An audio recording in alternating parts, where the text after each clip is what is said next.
एकदम झणझणीत, चविष्ट, अगदी गावाकडच्या पद्धतीने बनवलेली पालकाची गरगट्टी भाजी कशी बनवायची ते बघणार आहोत. तर ही भाजी चविष्ट होते. भातासोबत किंवा बाजरीच्या भाकरीसोबत तुम्ही खाऊ शकता. तर व्हिडिओ स्किप न करता संपूर्ण बघा. नमस्कार, मी ज्योती. ज्योतिष किचनमध्ये सर्वांचं खूप खूप स्वागत आहे.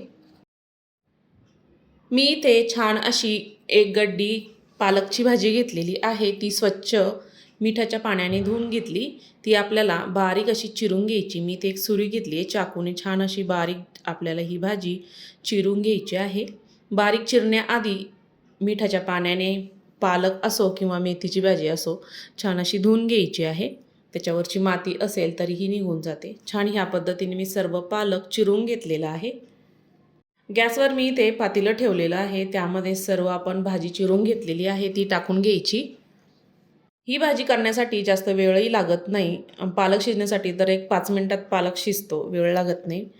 त्यानंतर इथं अर्धी वाटी मी शेंगदाणे घेतलेले तेही टाकून घ्यायचे आणि हरभऱ्याची डाळ मी इथे छोटी वाटी घेतलेली आहे तीही टाकून घ्यायची. मी आधी एक 5 मिनिटं आधीच पाण्यामध्ये भिजू घातली होती. अशीच ती पालकाच्या भाजीसोबत छान शिजून जाते. अजून पाणी टाकायचं आहे, मिक्स करून द्यायचं आहे आणि झाकण ठेवायचं आहे. ही भाजी आपल्याला 10 मिनटं किंवा 15 मिनटं छान शिजून घ्यायची कमी गॅसवर, कारण आपण त्यात डाळ टाकलेली आहे, शेंगदाणे टाकलेले आहे. इथे मी छोटं मिक्सरचं भांडं घेतलं, 5 ते 6 हिरव्या मिरच्या घेतल्या, लसूण घेतला. आपल्याला तो मिक्सरच्या भांड्यामध्ये टाकून घ्यायचा आहे.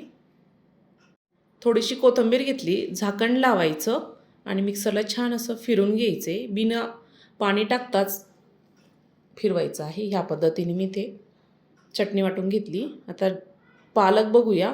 पालक आणि डाळ छान शिजलेली आहे. पालक पण चेक केला आणि डाळ पण चेक केली. डाळ ही आपली छान शिजलेली आहे आणि अशीच आपल्याला ही पालक छान घोटून घ्यायचं आहे चमच्याने. तुम्ही इथे स्मॅशरनेही स्मॅश करू शकता, पण मी इथे चमच्याने छान अशी बारीक करून घेणार आहे. छान अशी त्याला गरगट्टा असं गर झाला पाहिजे भाजीचा. ह्या पद्धतीने आपल्याला भाजी छान अशी स्मॅश करून घ्यायची आहे. ही भाजी अगदी साधी सिंपल आहे. गावाकडं अशीच भाजी केल्या जाते आणि चवदार पण होते. छान मी इथं बारीक करून घेतलं.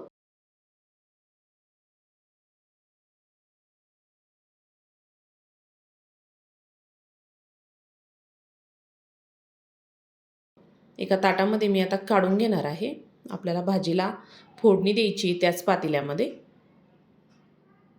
आपण जी भाजी काढून घेतलेली आहे त्यामध्ये 2 चमचे बेसन पीठ टाकायचे. आता थोडंसं गरम आहे त्यामुळे मी अलगद असं मिक्स करून घेत आहे. मी इथे बेसन पीठ छान त्यामध्ये मिक्स करून घेतलं. गॅसवर आता पातेलं ठेवलेलं आहे. 1 चमचा तेल टाकलं. तेल छान गरम झालं. अर्धा चमचा जिरं टाकलं आणि बारीक करून घेतलेला आपण जो चटणी आहे तीही त्यामध्ये टाकून घ्यायची आणि छान परतून घ्यायची. एवढ्याशा मसाल्यानेच ही भाजी खूप छान चवदार झणझणीत होते. थोडासा हिंग, थोडीशी हळद तीही टाकून घेतली. ती छान परतून घ्यायची आहे. छान परतलं आहे.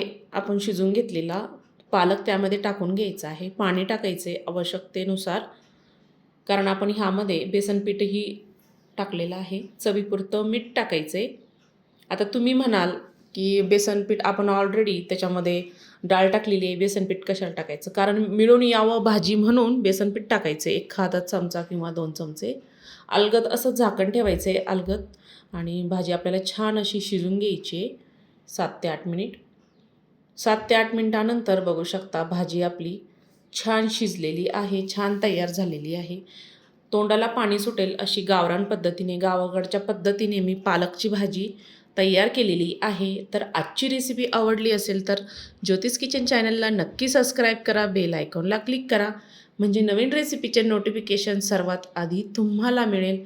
फेसबुकवर बघत असाल तर फॉलो करा. तुम्हाला ह्याआधी पण मी पालकची रेसिपी दाखवलेली आहे. ज्योतिष किचन चॅनलवर आहे. बघायची असेल तर नक्की चॅनलमध्ये जाऊन बघा.